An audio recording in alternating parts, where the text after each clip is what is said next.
Hey everybody, and welcome back to the second episode of my tattoo course. This video is a continuation of the first episode where I'll be doing the actual tattoo process. A few things I'll cover in this video are bloodlining, whip shading, blending colors, and tattooing without a solid black outline. Now this video isn't for beginners, so I do apologize. And let's get right into the video. So here I am cleaning my client's skin with green soap and rolling his shirt back. Now sometimes you can move their clothing out of the way, but sometimes you have to take it off entirely, and that's what we ended up having to do. And then I'm putting on stencil stuff to apply the stencil. I like to put a generous amount, not necessarily like a big glob, but enough that I can spread around. I like to cover at least an extra inch or two around where the stencil will be, just so I make sure that it's saturated enough so that I can apply the stencil. And I'm also adjusting my client's position. You never want to put a stencil on a client who is slouched or the body part is stretched. You want that body part to be completely relaxed, how it would be if they were standing up.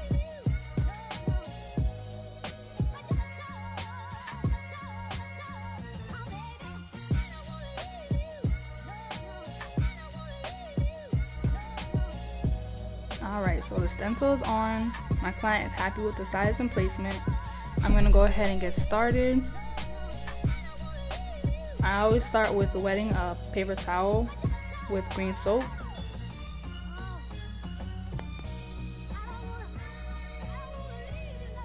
My power supply is on. And when I start with an outline or a lining of any type, I always set my frequency to 9.2 or 9.3. This just helps give me a solid, clean line. And as far as frequency goes, there is no right or wrong. It really depends on your hand speed. Hand speed is how quickly you tattoo, how quickly your hand moves. So it's something you have to, mess around with and figure out what you like. Now I'm gonna start outlining in lime green. I'm starting so light because we're going for more of a realistic look. So I'm wiping part of the stencil off because sometimes the stencil can stain the tattoo ink if you're doing a light color. So I want to wipe most of it off, not too much so I can't see what's going on, but just enough so it's not gonna like give the ink a bruised look.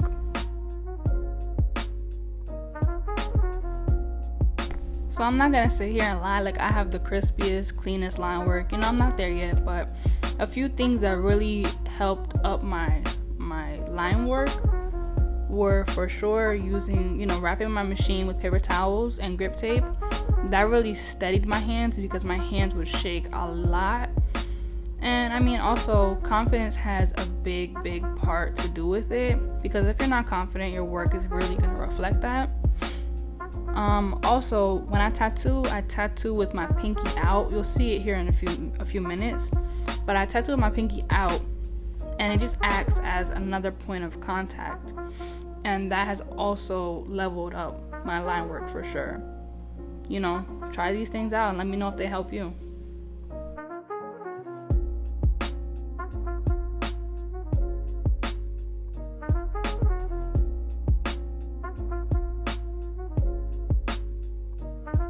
Remember, when in doubt, pinky out.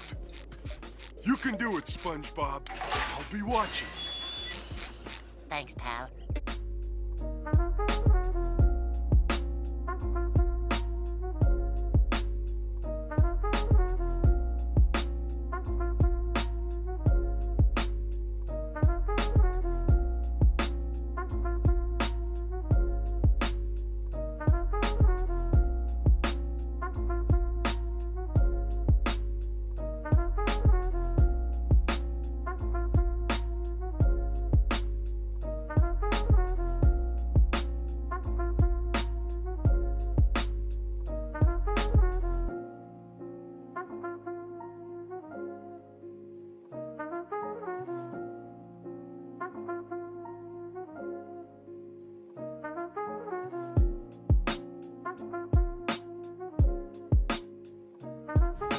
Alright, so now I'm getting ready to get into the blood lining. I'm going to clean off my needle as best as I can by swirling it around in the water. You can like swirl it in circles, shake it upside down, whatever you want to do to get that off. And then I wipe it side to side on a paper towel. You want to be careful not to like press into the towel and stab yourself. You want to press the opposite way. Now for blood lining, I just dip into the water and I'll tattoo as I normally would. Now for those of you who don't know, blood lining is really just cutting the skin and having the blood act as ink would for a short amount of time, just to hold down your stencil so you don't lose, where you're going with it.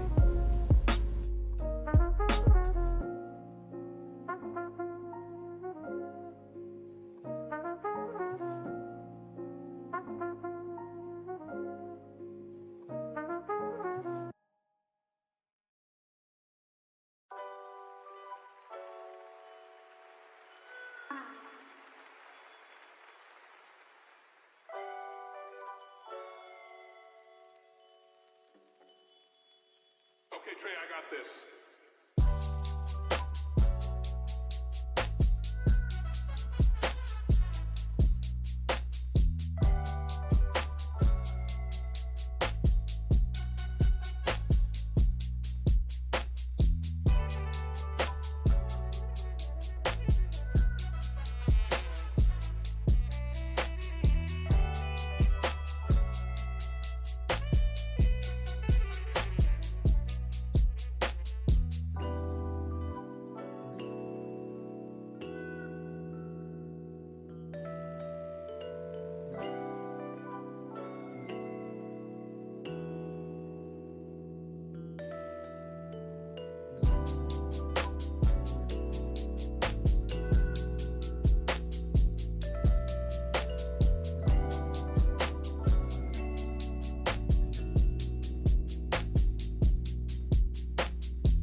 Now I'm switching back to that lime green to finish outlining some of the more prominent parts of the dragon fruit. And I'm going to be bouncing around throughout this tattoo, switching from blood lining to the different colors and everything. So I do apologize if it's a lot to keep up with. I just know personally that my client, he has a very low pain tolerance, and I was just trying to get through it as quickly as possible without losing the stencil.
As I mentioned earlier, my client has a lower pain tolerance, so when I run into that problem, I like to use Bactine spray. Now, Bactine spray has about 4% lidocaine in it, and that's what gives you the numbing effect. 4% isn't really enough to knock the body part out or anything, but it does help take the edge off the pain so that they're able to sit a little bit longer. I'm getting ready to switch into shading, so I'm gonna bring my voltage down to 7.5 or 7.6, either usually works for me. I use this frequency to get a smoother shading and also to do my whip shading. So I'm gonna go in with my 60% gray wash, and I'm gonna do some of the shadows that are found in the reference.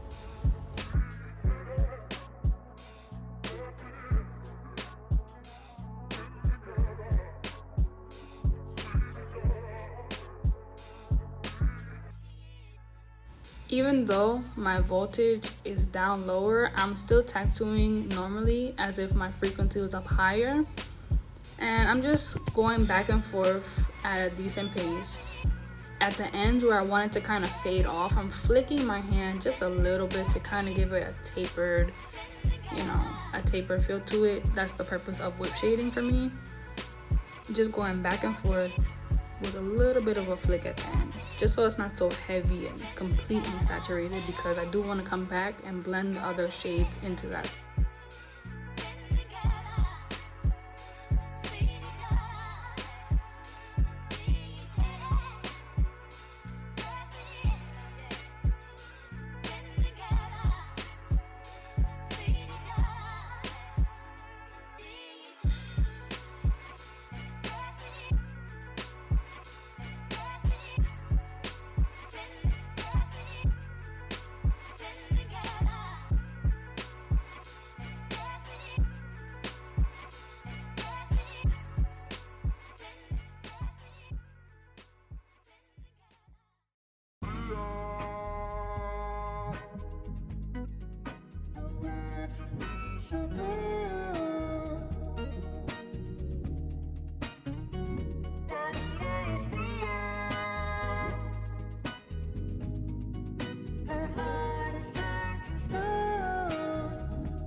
I'm done with the gray shading for now, and I'm gonna clean my needle off and switch over to the dark green so I can do the tips of whatever these pieces are called on the dragon fruit.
I hear you knocking on my door.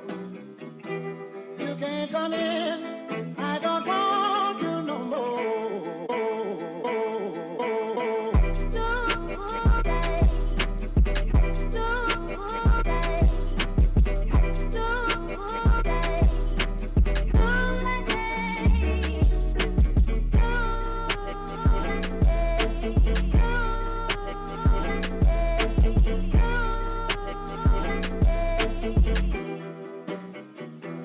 You took my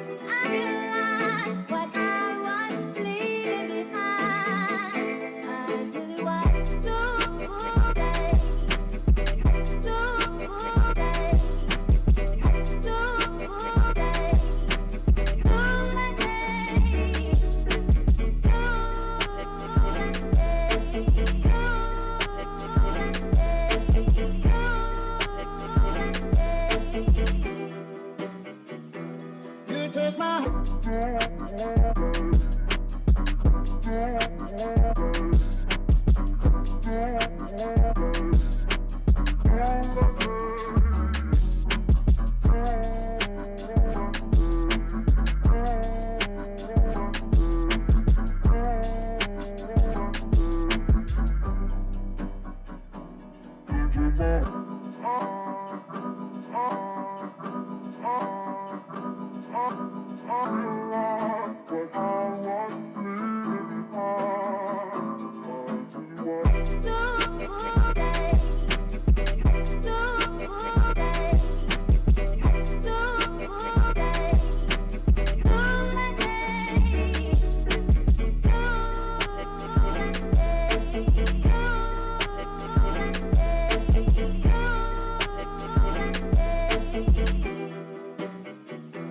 you took my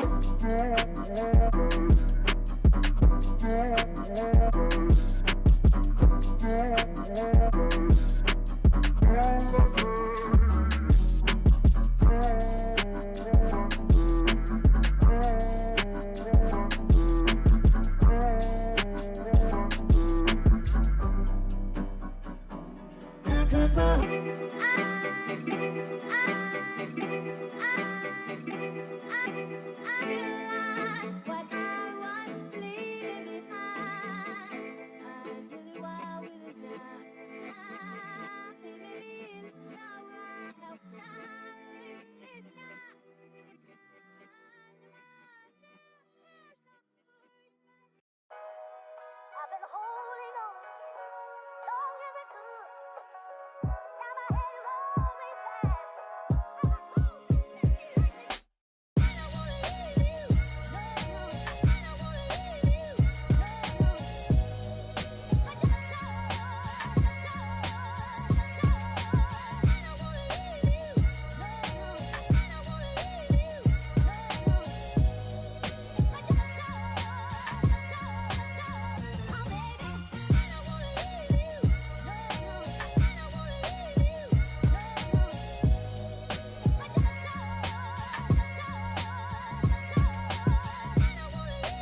pense à l'avenir, comme si on pouvait penser à l'avenir. On n'est que le présent.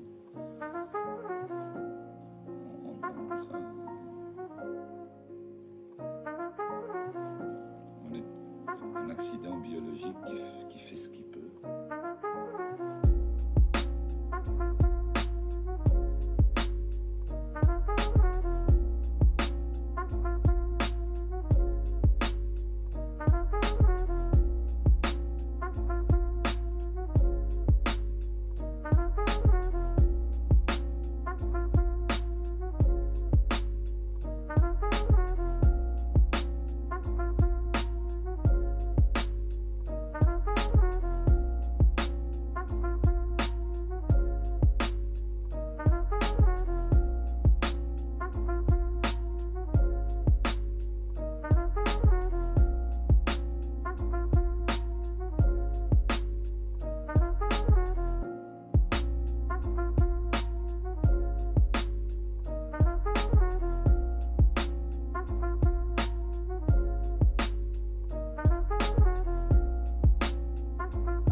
Okay, Trey, I got this.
Now that I'm shading with the color Bordeaux, I'm not tattooing completely up to the light green because I want to go back in later and blend it in with the lime green.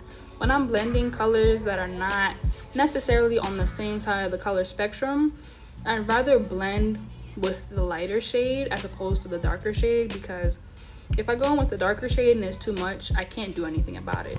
But when I go in with the lighter shade, if I put a little bit too much lime green, I can always go back on top with the Bordeaux and fill it out a little bit more.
So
I hear you knocking on my door. You can't come in. I don't want you no more. So now I'm at a point in the tattoo where my client's skin is starting to swell and get really irritated. So I'm gonna grab my aloe vera juice, gel, or whatever you want to call it, and I'm gonna use this to wipe his skin. Now the aloe vera gel is really good because it brings down the swelling, it tightens the skin back up, and it even like delays the bleeding a little bit if they are bleeding a lot. But it just makes it a lot firmer and a lot better to tattoo on.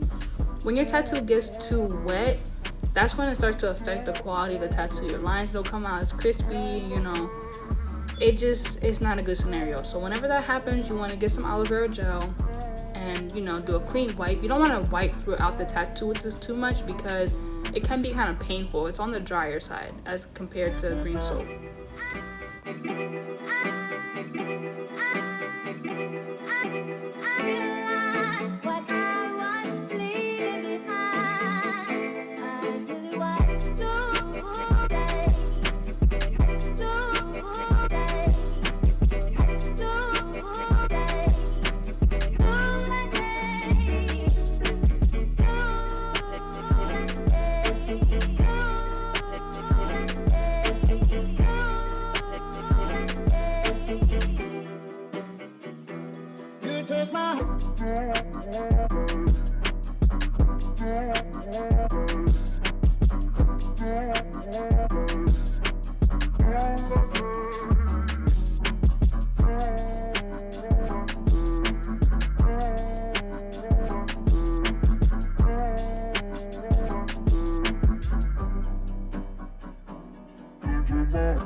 I switched back over to the lime green and I put my frequency back up at 9.3 to do the lines. I'm gonna bounce around for the rest of the tattoo, probably not gonna talk as much until the end, and I'm gonna speed it up for you guys because nobody wants to sit here for like 2 hours and watch all this. So you took my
pense à l'avenir, comme si on pouvait penser à l'avenir. On n'est que le présent.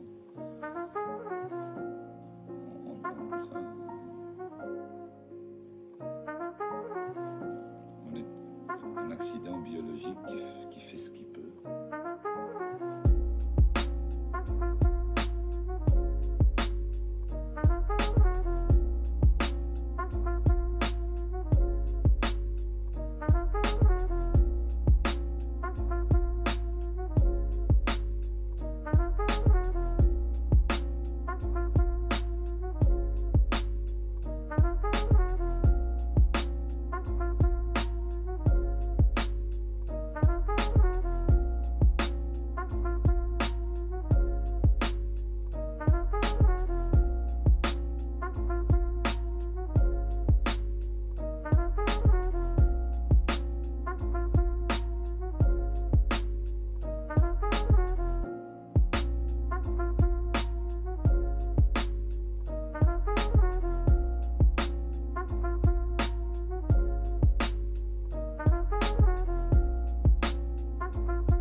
Okay, Trey, I got this.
So right here, I'm blending the lime green into the Bordeaux color. I brought the Bordeaux color up a decent amount, and I'm just gonna go back over it with the lime green. And I ended up not using the watermelon color I poured in the first video. It was a little bit too pink. So what I'm gonna do is I'm gonna mix Bordeaux and white just so I get the consistency I'm looking for. I didn't really record this part, but basically I'll dip in the Bordeaux, then dip in the white, and then dip back and forth until it's like a in-between tone.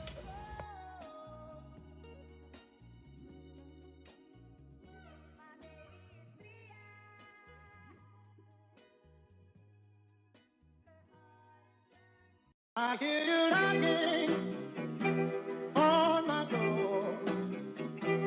You can't come in. I don't want you no more.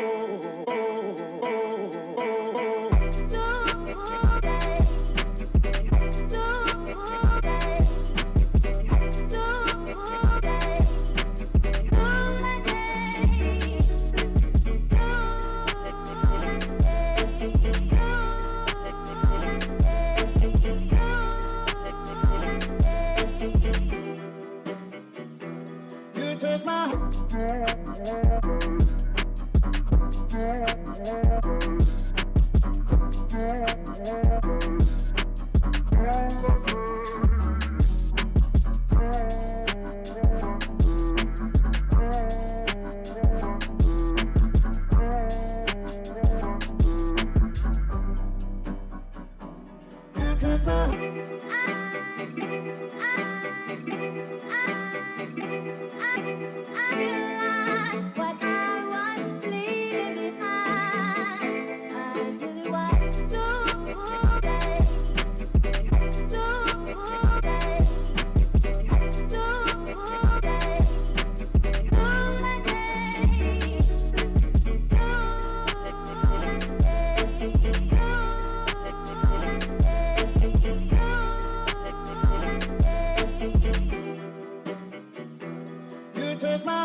This is how the tattoo came out.